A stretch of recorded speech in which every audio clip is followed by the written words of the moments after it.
Putain de bagnole. Salut les enfoirés. Aujourd'hui, je vous demande d'activer le pouce bleu afin de nous soutenir et je vous en remercie, et la cloche afin de vous abonner et recevoir une notification des futures nombreuses vidéos. Alors aujourd'hui, je vous avais montré préalablement sur la Ford Mondeo, donc c'est un 2 litres TDCi, ici on est sur un modèle de 2007, et on avait un souci avec la vanne EGR. Donc on a nettoyé la tuyauterie, ici on va essayer de la remonter aujourd'hui. On avait monté une plaque pour régler le problème de la vanne EGR. Au bout de 180 km, eh bien, le code défaut moteur était réapparu. On avait réussi à le supprimer. Mais j'ai regardé sur les réseaux et on me conseille de faire un trou ici de 5 mm, de reconnecter la tuyauterie. Et comme ça, on n'aura plus de problème de vanne EGR et on n'aura plus de problème de code défaut. Pourquoi? Parce que sur ce modèle-là, contrairement aux zones vanne EGR des versions précédentes, vous avez vu, vous avez un contact électrique, donc c'est une vanne EGR électrique. Alors que sur les versions antérieures, c'était une vanne EGR pneumatique. Donc pour démonter la plaque, ici on est sur du 10.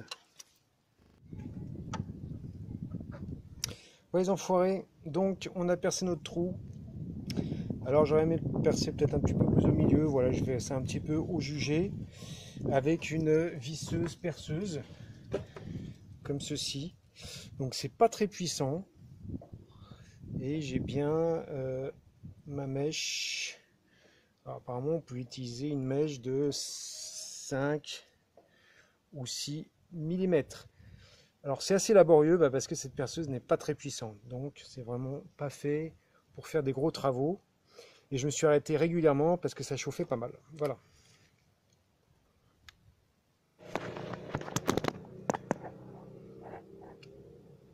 Donc les enfoirés, comme on avait démonté le tuyau, on avait mis une autre plaque en bas, donc qui est moins accessible, comme vous pouvez la voir là. Donc il y a deux vis. Et l'idée, ça va être de démonter les deux écrous de 10, d'enlever la plaque pour pouvoir remonter notre tuyau. Donc c'est cette partie-là qui va aller en dessous, là où je viens de vous montrer. Donc première surprise, en bas, c'est pas du 10 comme ici, comme vous voyez là, c'est du 10. Là, c'est du 8.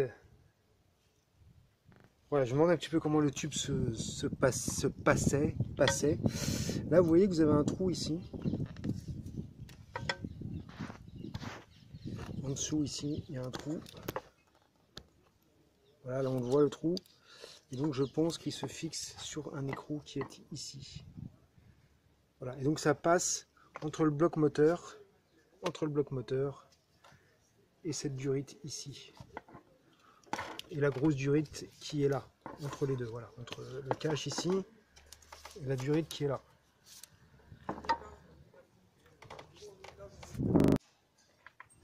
Voilà les amis, donc là on a notre joint, et là on a notre plaque. Donc moi je fais le choix, je ne sais pas si c'est le bon, de mettre la plaque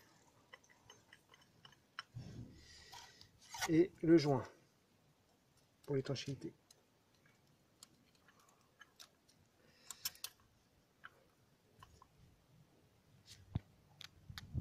Comme ceci. Donc voilà, on a tout remonté, hein, toute la tuyauterie qui est là.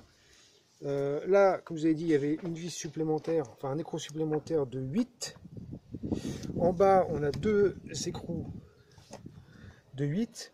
Donc c'est pas trop compliqué l'opération. En fait, la chose la plus difficile, et je vais vous montrer avec l'autre partie. Là, vous avez un écrou en haut, et là, vous avez un écrou en bas. Donc comme on a le tuyau et que c'est moins accessible, donc là j'ai réussi, l'accessibilité est moyenne. Par contre sur l'autre partie du tuyau en bas, vous voyez pas grand chose et c'est pas évident de revisser l'écrou du bas. Moi je vous conseille de commencer par visser l'écrou du haut parce que vous avez aussi le joint métal et comme ça votre joint métal sera en place, vous aurez moins de difficultés à le remettre. Si vous mettez l'écrou du haut d'abord en insérant le joint métallique pour pouvoir le faire en dessous. Mais c'est une opération que je n'ai pas trouvé. C'était assez un peu chiant et un peu long. Voilà. Donc voilà les amis, j'espère que cette vidéo vous a plu.